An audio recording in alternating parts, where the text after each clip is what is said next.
নিজের লাইফে first time এরকম এক্সপিরিয়েন্স হলো যেটা কখনো জীবনে ভাবিনি যে হবে। Welcome back to my channel guys. তো দেখতেই পাচ্ছেন ওরা আবার বদমাইশি শুরু করে দিয়েছে, আমার জামাগুলোর ওপর বসে আছে যাতে আমি যেতে না পারি। তো আমার বেরোবার সময় ওদের যত দৌড়াদৌড়ি যত লাফালাফি শুরু হয়ে যায়। ওদের ডিমান্ড হচ্ছে যে আমার সাথে আমি যেখানে যাব সেখানে যাবে। তো সেটা সবসময় পসিবল হয় না।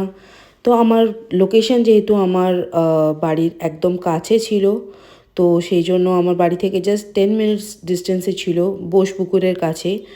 এটা ছিল 15 ডিসেম্বরের আমার একটা ব্রাইডাল মেকআপ। তো সেখানে চলে যাচ্ছিলাম একদম অন টাইম, অ্যাক্রোপলিস মলের কাছ দিয়েই যাচ্ছিলাম, একদম দেখতেই পাচ্ছেন অ্যাক্রোপলিস মলটা সামনে রয়েছে। তো আমাকে ক্লায়েন্ট যে টাইমটা দিয়েছিল, ব্রাইড যে টাইমটা দিয়েছিল, আমি একদম অন টাইম পৌঁছে গেছিলাম। বাট এই এক্সপিরিয়েন্সটা যে আমার সাথে হবে এটা আমি কল্পনায়ও ভাবতে পারিনি। বসেছিলাম ওখানে চুপ করে, বসে বসে বোর হচ্ছিলাম, বসে বসে ঘড়ি দেখতে দেখতে দেখলাম যে 2 ঘন্টা অলরেডি কভার হয়ে গেছে।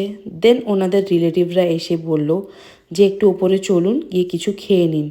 তো উপরে উঠতে উঠতে পুরো হাঁপিয়ে গেছিলাম, বিকজ 5 তলা উপরে উঠছিলাম, কাহিল হয়ে গেছিলাম পুরো। তো উপরে উঠে দেখলাম যে ব্রাইডের তখন অবধি কিছুই হয়নি। তখন তার গায়ে হলুদের সবে জল এসছে, এবং জল এসে তাকে সবাই মিলে চান করাবে বলে, মাথায় জল ঢালবে বলে অপেক্ষা করছে। আর আমাদেরকেও ডেকে নিল, বিকজ 5 জন ওর দরকার পড়ে সেখানে। তো আমরাও হাত লাগিয়ে ব্রাইডের মাথায় জল ঢাললাম, দেখতেই পাচ্ছেন। তো ফটোগ্রাফাররাও এখানে ফটোস তুলছিল। তারপর ওদের জল টল ঢালা হয়ে যাওয়ার পরেতে আমাদেরকে বলল যে একটু খেয়ে নিন। তো ওদের কথা রাখতে আমরা একটুখানি অল্প করে খেয়ে নিলাম সেখানে। সিম্পল খাবার ছিল, বাট ওদের বিহেভিয়ারটা এতই ভালো ছিল যে আমাদের কিছু কমপ্লেন্টস ছিল না। বাট বোর হচ্ছিলাম বলে একটা দেখলাম কি সুন্দর টাচমি নট প্ল্যান্ট রয়েছে, তো সেইটাকে হাত দিয়ে দেখছিলাম, পাতাগুলো সব বন্ধ হয়ে যাচ্ছিল। এরকম লাইফে আমি আগে দেখিনি, তো সেই জন্যেই দেখে খুব মজা পাচ্ছিলাম আর টাইম পাস করছিলাম গাছটা নিয়ে। তো আমার যে হেল্পিং আমার সাথে গেছিলো, ওর আর এক জায়গায় কাজ ছিল বলে ও বেরিয়ে গেছিলো। তো আমি তারপরও আবার একলা বসেছিলাম। তো ব্রাইড তখন স্নান করতে গেছিলো, তখন তার কিছু নিয়ম তখনও বাকি ছিল বলে বসেছিলাম। তারপর ফাইনালি দেখলাম ব্রাইড ওপরে এসছে, এসে তার এখনও ফটোশ্যুট চলছে। তো আমি একটা রিকোয়েস্ট করব সব ব্রাইডদেরকে যে প্লিজ একটু টাইম মেনটেন করে মেকআপ আর্টিস্টদেরকে বলবে, যদি মনে হয় যে দেরি হবে তাহলে সেরকম টাইমটা মেনটেন করেই ক্লায়েন্টকে বলা উচিত, মেকআপ আর্টিস্টকে। বিকজ 4.5 ঘন্টা অপেক্ষা করা, 4.5 ঘন্টা ধরে আমি অপেক্ষা করেছিলাম সেদিন।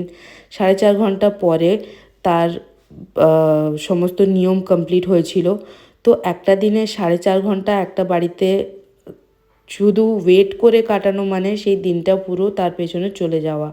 তো যাই হোক, ব্রাইড এত ভালো ছিল, ব্রাইডের বিহেভিয়ার এত ভালো ছিল যে মানে কোনো রকম কোনো রাগ বা কোনো রকম কোনো অভিমানই তার ওপর থাকেনি। বিকজ আসবার সাথে সাথেই ব্রাইড বলল যে দিদি আপনারা আমাদের সাথে যাবেন, আমার বিয়েতে আপনারাও থাকবেন। তো সেই জন্য বসে দেখছিলাম। আর যেহেতু ব্রাইড নন বেঙ্গলি ছিল, এখানে ব্রাইডের ইমলি ঘোটাই চলছিল। তো এই নিয়মগুলো আমার খুব ভালো লাগে, বিকজ আমার বড় যেহেতু নন বেঙ্গলি, তো এই নন বেঙ্গলিদের কালচারগুলো আমরা খুব ভালোবাসি। ফাইনালি ব্রাইড এসে বসলো 4.5 ঘন্টা পরে।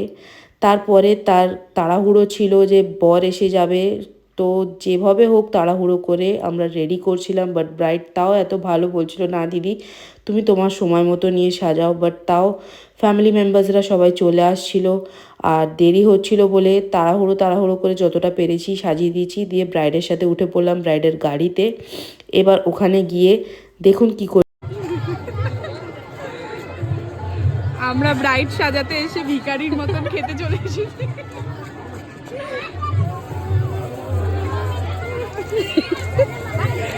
ব্রাইড সাজাতে এসেছি কিন্তু খেতেও এসেছি পুরো ভিখারির মতো। তো একটু ফুচকা খেয়ে নিচ্ছিলাম। আর যেহেতু একদম প্রিপেয়ার হয়ে আসিনি যে ব্রাইড আমাদের ইনভাইট করবে, তো যা জামাকাপড় পরেছিলাম সেই পরেই চলে এসেছিলাম।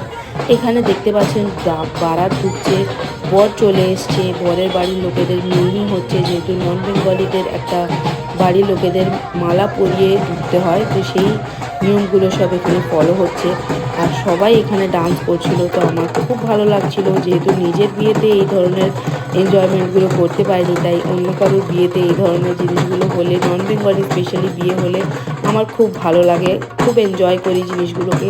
তার সাথে সাথে একটু ভিডিও করে নিচ্ছিলাম। দেখতে পাচ্ছেন সবাই কি সুন্দর ডান্স।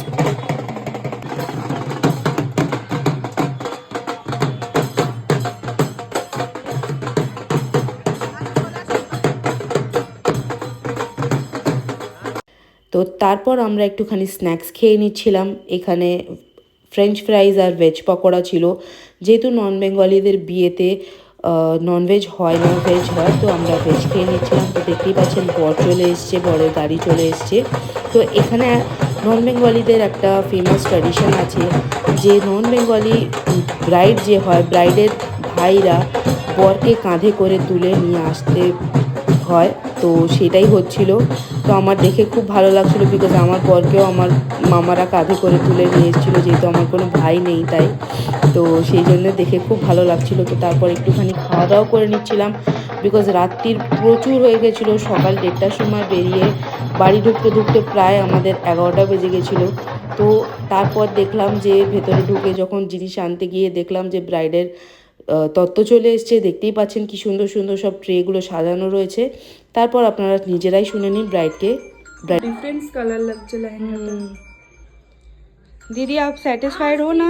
कैसा लगा आपको मेकअप? बहुत अच्छा। Thank you. सेटिस्फाइड हो ना? एकदम एक बार घूम जाइए पीछे, थोड़ा सा हेयर स्टाइल दिखा देते हैं। हाँ ওকে, থ্যাংক ইউ। তো এটা ছিল ফাইনাল রেজাল্ট ব্রাইডের। তো আপনাদের কেমন লাগলো অবশ্যই জানাবেন, আর চ্যানেলটা সাবস্ক্রাইব করতে ভুলবেন না। দেখা হচ্ছে নেক্সট ভিডিওতে। টাটা।